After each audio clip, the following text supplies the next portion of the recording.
திண்டுக்கல் மாவட்டம் நிலக்கோட்டை அருகே சிவஞானபுரம் அரசு தொடக்க வேளாண்மை கூட்டுறவு கடன் சங்கத்தில் 1 கோடி ரூபாய் வரை மோசடி நடைபெற்றுள்ளதாக எழுந்துள்ள குற்றச்சாட்டு பெரும் பரபரப்பை ஏற்படுத்தியுள்ளது.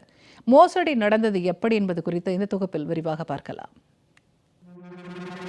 நிலக்கோட்டை அருகே சிவஞானபுரத்தில் அரசு தொடக்க வேளாண்மை கூட்டுறவு கடன் சங்கம் செயல்பட்டு வருகிறது. இந்த கூட்டுறவு வங்கியில் சிவஞானபுரம், கூட்டாத்து ஐயம்பாளையம், சீபுதூர் உள்ளிட்ட சுற்றுவட்டார பகுதி மக்கள் சிறு குறு தொழில் கடன், வணிக கடன், விவசாய கடன், நகை கடன், கால்நடை கடன் உள்ளிட்ட பல்வேறு கடன்கள் பெற்று வந்துள்ளனர்.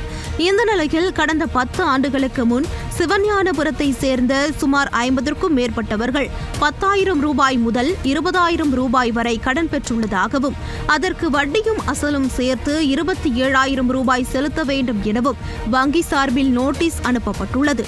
நோட்டீஸ் பெறப்பட்ட விவசாயிகள் மற்றும் கூலி தொழிலாளர்கள் தாங்கள் வாங்காத கடனை 10 ஆண்டுகளுக்கு பிறகு செலுத்த சொல்வதா என கூறி கூட்டுறவு வங்கி சென்று அதிகாரிகளிடம் கடும் வாக்குவாதத்தில் ஈடுபட்டனர். 100 நாள் வேலைக்காக போனது. 100 நாள் வேலை அட்டை இதில் உங்கள் ஆதார் அட்டை கொடுத்தாத்தே நான் உங்களுக்கு 100 நாள் வேலை கொடுப்போம்னு சொல்லி ஆதார் அட்டை எல்லாத்தையும் ஒவ்வொரு நபர்கிட்ட வாங்கினாங்க.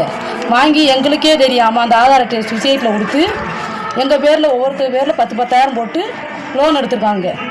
எங்களுக்கு இதனால் வரையும் தெரியலை.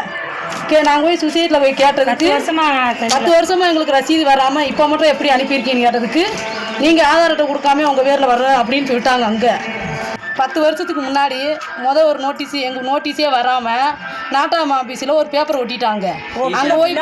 அங்கே போய் பார்க்கல எங்கள் பேரில் ஒவ்வொருத்தர் பேரில் 25,000, இந்த அம்மா பேரில் 70,000 போட்டு தள்ளுபடி ஆயிடுச்சு. அதேபோல் கடந்த 10 ஆண்டுகளுக்கு முன் சிவஞானபுரத்தைச் சேர்ந்த 25 பேர் சுமார் 150 பவுண்ட் வரை அடகு வைத்து நகைக்கடன் பெற்றுள்ளனர். இதில் நகைக்கடனை தமிழக அரசு தள்ளுபடி செய்ததாக கூறப்பட்ட நிலையில் நகைக்கடன் பெற்றவர்களுக்கு நகையை வழங்காமல் நகைகள் ஏலம் போய்விட்டதாக கூறி வங்கி நிர்வாகம் மோசடியில் ஈடுபட்டுள்ளது. ஆனால் சம்பந்தப்பட்டவர்களுக்கு நகைகள் ஏலம் விட போவதாக எந்தவொரு நோட்டீஸும் அனுப்பப்படவில்லை என பாதிக்கப்பட்டவர்கள் தெரிவிக்கின்றனர். 100 நாள் வேலை திட்டத்தில் உள்ளவர்களின் ஆதார் அட்டையை பயன்படுத்தி வங்கி நிர்வாகம் மோசடியில் ஈடுபட்டுள்ளதாக பொதுமக்கள் தெரிவிக்கின்றனர். 40 நகை இங்கே ஒண்டி அடை வச்சோம். அடை வச்சு தள்ளுபடி வந்துருச்சு. தள்ளுபடி வரவும் நான் போய் கேட்டேன், எங்களுக்கு தள்ளுபடி வந்துருச்சு, நகை கொடுங்கன்னு சொல்லி கேட்டேன். உங்கள் நகையில் ஏலத்தில் போயிடுச்சுன்னு சொன்னாங்க. நோட்டீஸ் வராமல் எப்படி எங்களுக்கு ஏலத்தில் போச்சு அப்படின்னு கேட்டேன். அப்படி நீ பேசுனீங்கன்னா பணம் கூட நாங்கள் புதுசாக எடுத்து தரோம். இதுபோன்று சிவஞானபுரம் தொடக்க மேலாண்மை கூட்டுறவு கடன் சங்கத்தில் கடன் பெறாதவர்களின் பெயரில் விவசாய கடன், சிறு குறு தொழில் கடன், கால்நடை கடன் உள்ளிட்ட பல்வேறு கடன்கள் பெற்று வங்கி நிர்வாகம் மெகா மோசடியில் ஈடுபட்டுள்ளதாக புகார் எழுந்துள்ளது. தாங்கள் அடகு வைத்த நகைகளை திருப்ப முடியாமல் ஏலம் போய்விட்டதே என நினைத்து மன உளைச்சலாலும் குடும்ப பிரச்சனையினாலும் இக்கிராமத்தை சேர்ந்த 3 பேர் தற்கொலை செய்து கொண்டதாக கூறப்படுகிறது. எப்படி கொடுக்கலாம்னு நாங்கள் படிக்காதது. ஓட வேலைக்கு 100 நாள் வேலைக்கு ஆதார் அட்டை கொடுத்தாதே ஓட வேலை அப்படின்ட்டாங்க. எல்லாம் பயந்துக்கிட்டு சரி ஓட வேலை வேணுமே அப்படின்னு எல்லாம் ஆதார் அட்டையை கொடுத்தோம். எங்களுக்கே தெரியாது, அதை வச்சு லோனை போட்டு எடுத்துக்கிட்டாங்க.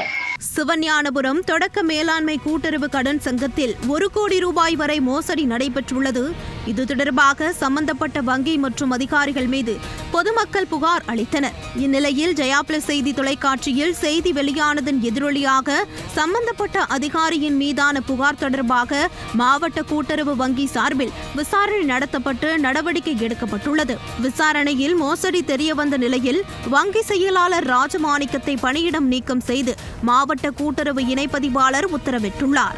அரசு கூட்டுறவு வேளாண் வங்கியிலேயே 1 கோடி ரூபாய் வரை மோசடி நடந்துள்ள சம்பவம் அப்பகுதியில் பெரும் அதிர்ச்சியை ஏற்படுத்தியுள்ளது.